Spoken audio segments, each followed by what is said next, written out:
Hey everyone, I'm Sarah with WTI. Do you have a very strong, very powerful dog that you walk regularly? I do. My dog Honey is a 58-pound mixed breed and she's very strong. I love this no pull, easy walk harness from PetSafe.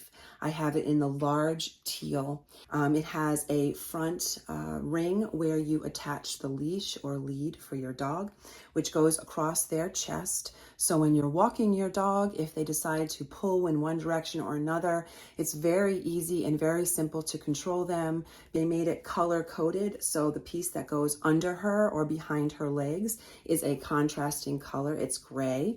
They also have marked with little tags which one goes over her chest, which one goes by her belly, and which one goes by her shoulder. So in case you forget how to use it or someone else is walking your dog, it's very, very easy.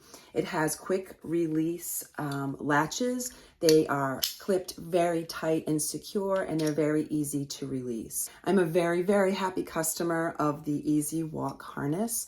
I love the fact that it comes in such a fun color. This is the teal. I love it. I also love the fact that it has little explanation tags on it so you know which piece goes where. But most importantly, it's durable and it's easy to use, and it helps me to lead my dog in the correct way and also control her so that I'm able to gain control of her and she's able to enjoy her walk. So it really is a win-win. If you have a dog that you walk regularly, no matter their size, I highly recommend this harness. It's humane and comfortable for the dog, and it helps you maintain control of the animal as well. And that is my point of view.